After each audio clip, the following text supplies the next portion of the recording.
Hello, on va découvrir Azure App Service et Azure App Service Plan.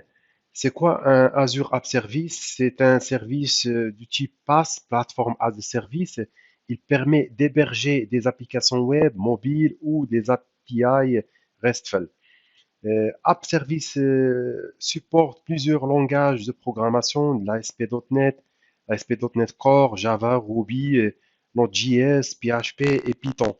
Vous pouvez donc avoir un app service scalable et hautement disponible. L'app service prend en charge Windows et Linux. Vous avez aussi l'app service qui supporte l'authentification Azure AD, Microsoft Account, Facebook, Twitter et Google.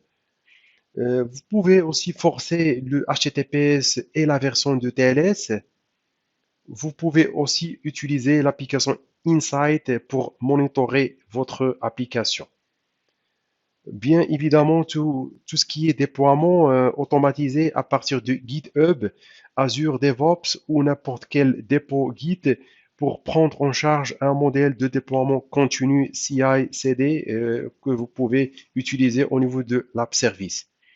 Vous avez donc Azure App Service Plan. Dans un App Service, une application s'exécute toujours dans un App Service Plan. Le coût d'App Service est basé sur l'App Service Plan. L'autoscale de l'App Service Plan peut supporter Scale-up et Scale-out.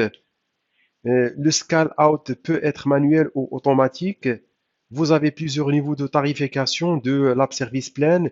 Bien évidemment, on commence par tout ce qui est gratuit. Donc, vous pouvez essayer le mode gratuit. Vous avez jusqu'à 10 web apps ou des API app ou mobile apps. Vous avez donc, vous pouvez tester 10 gratuitement. L'espace disque, vous avez une limitation de 1 giga. Et le type de calcul, c'est partagé, bien sûr, donc c'est pas dédié et c'est pas isolé. Vous partagez donc l'instance au niveau du tenant. Là, l'autre mode, c'est partage. C'est pour tout ce qui est développement test. Vous avez une capacité jusqu'à 1 giga et le nombre d'instances que vous pouvez créer jusqu'à 100 et encore partagé. Vous avez le mode basique, toujours dev test. Le nombre de web apps est illimité, mais vous avez donc aussi une capacité qui peut aller jusqu'à 10 gigas et le nombre maximal d'instances, c'est 3. Le type de calcul, c'est dédié, c'est pas partagé. Vous pouvez donc l'utiliser aussi sur des devs et tests. À partir du standard, on a une charge de travail de production. Si on a une application en production, on peut utiliser à partir du standard. Ce mode, c'est illimité. Vous avez donc illimité nombre de web apps, des API, des mobile apps. La capacité jusqu'à 50 gigas et le nombre maximal d'instances, c'est 10. Vous avez donc une prise en charge de l'autoscale. Vous pouvez paramétrer l'autoscale au niveau du standard et le type de calcul, c'est dédié. Au niveau de premium, c'est par rapport aux applications qui sont un peu gourmandes, qui ont besoin de la performance. Vous pouvez utiliser le pricing premium. Et bien sûr, c'est illimité. La taille, c'est 250 gigas d'espace disque jusqu'à 30 instances. La prise en charge de l'autoscale et aussi le point de terminaison privé, le private endpoint que vous pouvez connecter votre web app sur un réseau, un subnet privé. Et aussi, vous avez donc le mode de calcul, c'est Didier. Vous avez le dernier, c'est l'isolé, où on appelle parfois l'ASE. C'est la haute performance, sécurité et isolement. Il peut aller jusqu'à 1 Tera d'espace disque, jusqu'à 100 au niveau du nombre d'instances, la prise en charge autoscale, aussi le private endpoint, ou aussi le mode réseau, c'est isolé, il n'est pas partagé ou dédié. Donc, vous avez donc ce mode qui est le plus sécurisé. On va voir les slots de déploiement. Lorsque vous créez un app service, vous pouvez cloner la production pour tester dans un slot staging où vous voulez tester votre code. Après, vous modifiez le clone, vous pouvez modifier votre application et tester, bien sûr, valider le clone avant de basculer le clone en production. Ça permet en fait de ne pas recréer par exemple, une web app, d'utiliser la même web app et la cloner, tester et switcher au niveau de la production. On verra maintenant comment créer un app service. On va aller vers l'app service. On va sélectionner un app service. Ici, on clique sur nouveau. On crée un app service de type une web app pour tester. On va cliquer, voilà, le RG, on va RG app service, le nom du ressource groupe. La web app, on va appeler web app AZ 104 test 1, par exemple, c'est le nom de la web app. Au niveau du code, on va utiliser, par exemple, du Node.js ou ça dépend de votre application. Sinon, on va utiliser du .NET Core, donc .NET Core 3.1, du Windows. On laisse la région centrale US, sinon vous pouvez changer la région.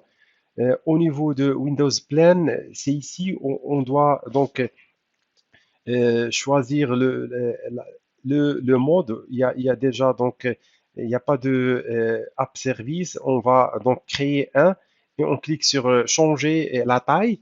On verra ici les tailles qu'on a. Donc DevTest, vous avez ce qui est gratuit. On a dit que l'option gratuite F1, vous pouvez l'utiliser.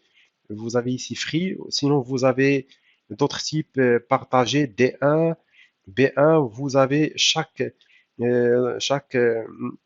mode, vous avez les fonctionnalités qui sont fournies par type.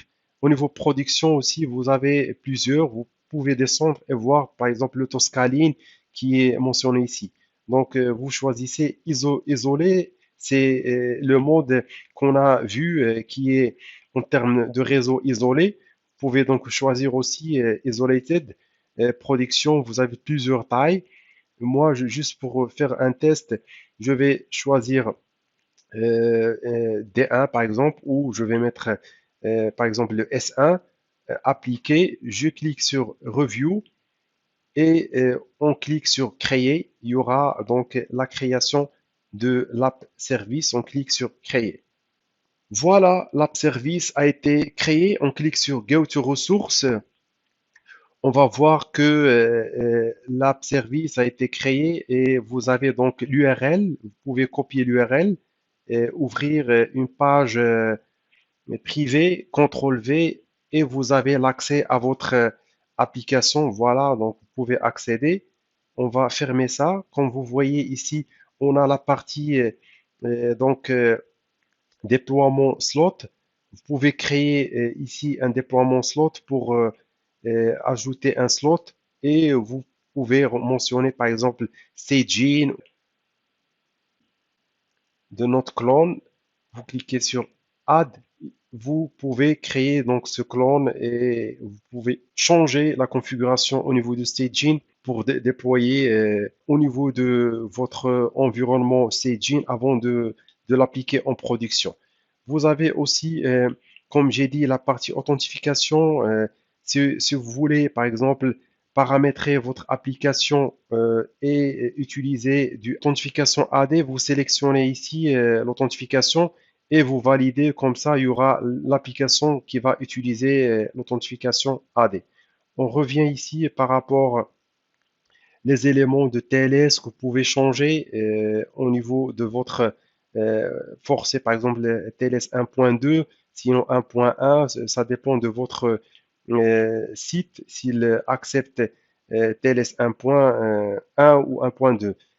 Mais c'est recommandé d'utiliser minimum 1.2 en termes de sécurité, du HTTPS aussi. Si vous voulez forcer que du HTTPS, vous pouvez mettre ça. Donc la web app, vous pouvez l'utiliser comme un site web et héberger votre application.